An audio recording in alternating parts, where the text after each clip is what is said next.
Assalamualaikum warahmatullahi wabarakatuh.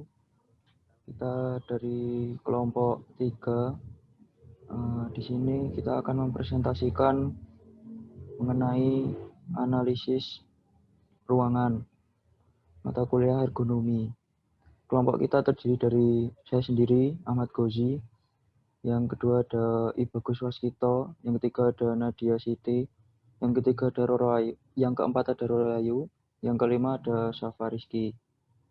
Nah, untuk yang pertama ini adalah pengukuran kamar tidur. Kamar tidur untuk panjangnya ini memiliki panjang 3,8 meter, untuk lebar kamarnya 3,2 meter, untuk tinggi lantai ke plafon ini 3 meter. Dan untuk data ukuran manusia yang menggunakan kamar itu kebetulan saya sendiri dengan tinggi 161,5 cm. Ada potongan. Yang ketiga ada pengukuran pintu. Pengukuran pintu ini tinggi pintu 200 cm dan lebarnya 80 cm. Dan pintunya 200 cm, kesimpulan ergonomis. Untuk bahu itu lebar 80 cm, kesimpulannya ergonomis. Untuk tebal dada, untuk lebar pintu 80 cm, kesimpulannya ergonomis. Pengukuran kasur, analisis lebar kasur menurut persentil. Untuk semua persentil lebar kasur ergonomi, tinggi tubuh menurut persentil. Analisis panjang kasur menurut persentil. Untuk semua persentil panjang kasur ergonomis. Kesimpulan, kasur tidak termasuk ergonomis karena ketinggian hanya 10 cm. Ada analisis kasur menurut standar furnitur, collision zone 154 cm, termasuk dengan ukuran standar. Top mattress 10 cm tidak termasuk ukuran standar. Lebar kasur 92 cm termasuk dengan ukuran standar. Work activity 154 cm termasuk ukuran standar. Dengan model tinggi dengan tertampil pada potongan ketebalan kasur 10 cm, lebar badan itu 62 cm dengan tinggi jendela 130 cm. Ukuran meja dan kursi. Yang pertama, meja sendiri berukuran dengan tinggi 72 cm, panjang 60 cm, dan lebar 45 cm. Ukuran standar desain furnitur itu lebarnya 76 cm dan panjang 45 cm. Analisis meja menurut standar desain furnitur. Lebar meja tidak sesuai dengan standar, namun panjang meja sesuai dengan standar desain furnitur. Nah, kesimpulan meja kurang atau tidak ergonomis. Pengukuran ambalan. Untuk ukuran standar desain furniture, tinggi ambalan itu maksimal 152 cm. Lalu analisis ambalan menurut standar desain furniture itu pertama tinggi ambalan di sini adalah 110 cm. Analisis tinggi ambalan berdasarkan persentil, itu semua persentil dapat menggapai ambalan. Kesimpulannya ambalan itu termasuk ergonomi. Untuk ambalannya itu tuh lebarnya 60 cm, lalu panjangnya 60 cm, lalu lebarnya 20 cm. Tinggi dari permukaan lantainya 110 cm. Untuk analisis pandangan, persentil 5 itu 62,03 cm, itu kurang dari 30 derajat. Lalu yang persentil 50, 72,87 cm, kurang dari 30 derajat juga. Lalu persentil 95-nya 83,7 cm, itu kurang dari 90 derajat. Kurang dari 30 derajat. Berarti ambalan itu dapat terjangkau penglihatan. Selanjutnya pengukuran dispenser. Untuk tinggi dispensernya itu 30 cm, lalu lebarnya 33 cm.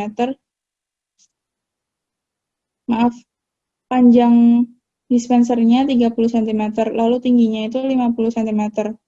Ukuran standar desain furniture itu tinggi sikunya pada saat berdiri 71 sampai 76 cm. Untuk activity zone-nya 91,4 cm. Tinggi minimal daerah jangkauannya 7,6 cm. Untuk analisis dispenser menurut desain furniture, tinggi sikunya pada saat berdiri itu tingginya 15 cm, maka tidak termasuk ergonomis. Lalu activity zone-nya itu 154 cm, itu termasuk ergonomis. Lalu tinggi jangkauan dispenser 0 cm, tidak termasuk ergonomis. Kesimpulannya, dispenser tidak termasuk ergonomis. Selanjutnya pengukuran rak untuk panjangnya 40 cm, lebarnya 30 cm, tingginya 60 cm. Nah, untuk standar ukuran desain furniture dibandingkan dengan rak sekarang, tinggi maksimalnya itu 64,8. Nah, rak sekarangnya 60 cm.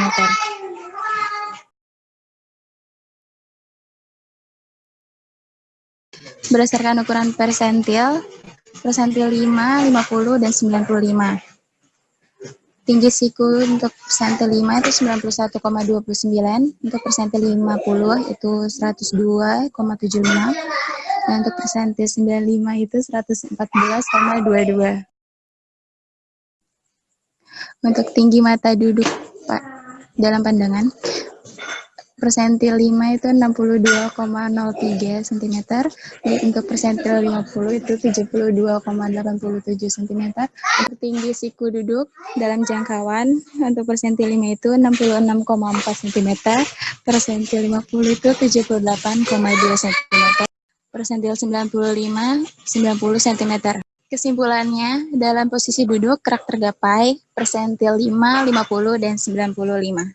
Lalu ada sirkulasi zone-nya. Untuk yang lebar 320 itu, lebar bahu dengan persentil 5, 32,57. Persentil 50-nya ada 42,08. Lalu ada persentil 95-nya ada 51,58. Yang dipakai persentil 95, jarak yang dikehendaki antara penghuni adalah 10 cm. Jadi, bisa memungkinkan untuk 5 penghuni dapat beraktivitas di dalam ruangan. Selanjutnya, untuk jarak dari kasur ke meja itu dengan persentil yang sama dengan yang tadi, yang dipakai persentil 5 dan jaraknya sama 10 cm, itu memungkinkan untuk 3 penghuni beraktivitas dalam ruangan.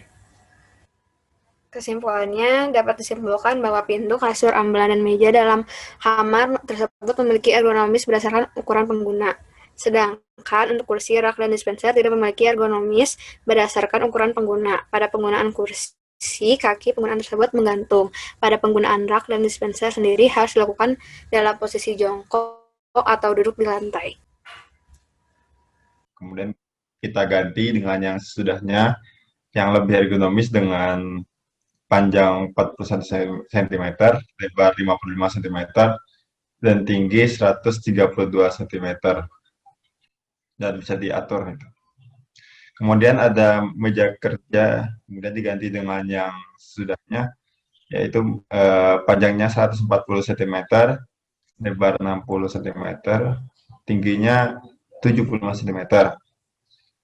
Dengan digabung dengan raknya sendiri itu panjangnya 60 cm, lebar 35 cm, tinggi 140 cm, dan tinggi par rak satuannya itu 30 cm. Untuk rak, sesudahnya itu kita memiliki saran desain rak, panjangnya 60 cm, lebarnya 35 cm, tingginya 142 cm, dan tinggi per rak itu 30 cm. Selanjutnya ada kasur yang lebarnya 120 cm dengan panjang 200 dengan tingginya 50 menggunakan dipan. Selanjutnya, ini layoutnya. Sebelumnya itu ada furninya, kasur, meja, kursi, rak, dispenser, dan ambalan. Lalu penataan ini diubah dengan maksud memberikan keefektifan pengguna dalam melakukan kegiatannya. Potongan sebelumnya, yang tadi sudah dijelaskan, ini potongan sesudahnya. Oh ya, kami juga menambahkan kipas angin sebagai penghawaan. Berikut juga potongan sesudahnya. Ini perspektifnya. Lalu selanjutnya ada analisa pencahayaan dan penghawaan.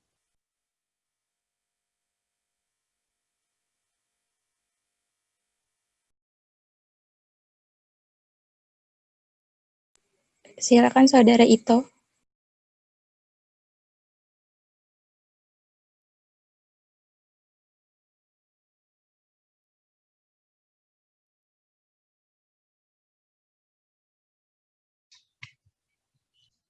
Setnya alamat Desa Samben, Kecamatan Toroh, Kabupaten Purwodadi, Jawa Tengah.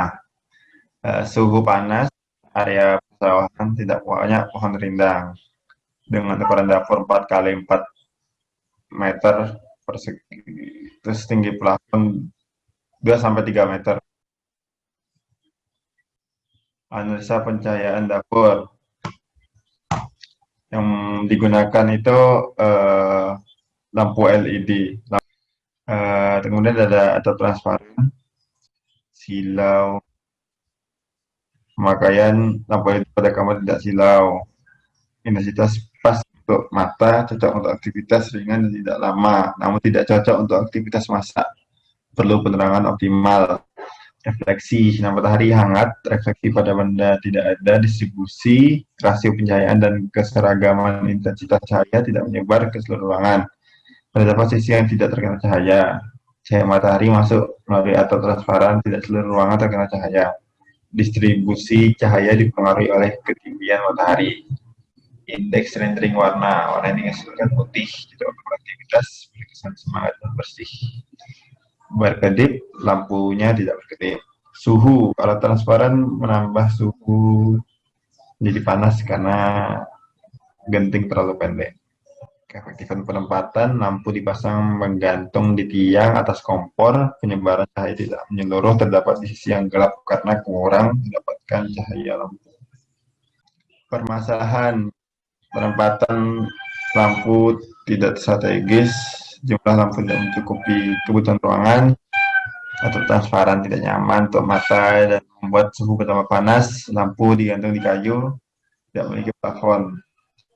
Penempatan lampu yang strategis. Ini solusinya. Penambahan lampu menjadi 4 buah menggunakan downlight LED 7 watt. Terus atap transparan diubah dengan tabung cahaya, dibuat jendela untuk cahaya alami, tirai roller blind untuk jendela, dibuat plafon exposed ceiling untuk tempat pemasangan lampu dan tabung cahaya. Lampu downlight LED 7 watt, downlight bau pengaplikasian langsung pada plafon. Penempatan lampu dan jumlah yang dibutuhkan untuk ruangan dengan ukuran 4 kali 4 ini dan aktivitas yang dilakukannya itu masak dan membutuhkan penerangan yang optimal, maka lampu yang dibutuhkan adalah 4 buah dan besaran intensitasnya watt. Selanjutnya, tabung cahaya. Nah, tabung cahaya itu disebut juga pipa cahaya, adalah struktur fisik yang digunakan untuk mengirimkan atau menyalurkan cahaya alami atau buatan untuk tujuan penerangan. Exposiling diaplikasikannya. Exposiling ini dimaksudkan untuk penempatan lampu dan tabung cahaya. Lalu ada jendela. Kita menambahkan jendela. Sinar matahari masuk menembus kaca jendela. Saat siang hari, pengguna bisa membuka tirai dan sinar matahari akan masuk dengan terang. Pada bagian luar, terdapat atap pada sisi atas, berguna untuk menghalangi sinar matahari yang berlebih. Nah, jika bisa dilihat gambarnya di sini. Lalu ada tirai roller blind, fungsinya itu mencegah panas dari luar ruangan. Lalu ada analisa penghawaan dapur. Kondisi dapur saat ini, kondisi termalnya kurang nyaman. Saat memasuki dapur, suhunya akan langsung terasa perbedaannya. Kondisi dalam dapur juga jauh lebih panas dan pengap. Atapnya itu tidak menggunakan plafon, dan atapnya miring, menjadikan ruangan terasa panas dan tidak nyaman. Kegiatan yang dilakukan dalam dapur, yaitu memasak. Pengguna biasanya memasak dalam jumlah yang besar, dan dilakukannya itu 5 jam per hari. Dengan keadaan termal saat ini, kegiatan yang dilakukan menjadi kurang nyaman. Nah, jenis baju yang dipakai sehari-hari itu bahannya katun, lengannya pendek dan tidak tebal. Celananya juga katun, bisa banyak atau bisa pendek. Bahannya juga tidak tebal. Jenis bahan yang dihindari itu adalah ada jeans, wool, polister, dan bahan lainnya. Nah, barang dan peralatan yang ada di dalam dapur ini ada meja kompor ukuran 90 x 50, terdapat kompor 70 x 50, ada meja 60 x 100, rak 400 x 40. Nah, dan kelembapan udaranya ini tidak terlalu lembab. Untuk sirkulasi udaranya itu tidak baik. Ruangannya karena tidak memiliki jendela dan tidak ada ventilasi. Untuk permasalahan dan saran yang permasalahan pertama itu tidak ada plafon, jadi sarannya itu kita mengaplikasikan plafon. Plafon itu dilengkapi dengan isolator panas. Lalu permasalahan yang kedua ada suhu panas karena plafon pendek. Lalu sarannya plafonnya gypsum dan menggunakan expose ceiling. Lalu ada permasalahan tidak ada ventilasi, lalu sarannya itu jendela dan ventilasi. Lalu terdapat cooker hood dan perubahan letak interior. Permasalahan yang keempat, dindingnya belum di finishing dan sarannya itu dinding finishing clear. Yang selanjutnya ini pengaplikasian isolator panas. Isolator panas dapat diaplikasikan juga pada atap menggunakan aluminium foil bubble sebagai radiant barrier atau penghalang radiasi di atap. Nah, yang kemudian ini ada plafon gypsum. Kita menggunakan expose ceiling. Pengaplikasian plafon gypsum dimaksudkan untuk menurunkan suhu luar. Kemudian ada jendela. Untuk penempatan jendela di atas sink memberikan suasana menyegarkan, dan juga jendela dapur dapat mengarah ke pemandangan luar rumah yang istimewa. Kemudian dinding yang di finishing clear. Dinding menggunakan kayu jati. Kayu jati di finishing varnish dengan bio varnish. Kemudian ada cooker hood. Dengan adanya cooker hood, asap dari kegiatan memasak akan diserap dan dikeluarkan. Kemudian ada perubahan interior.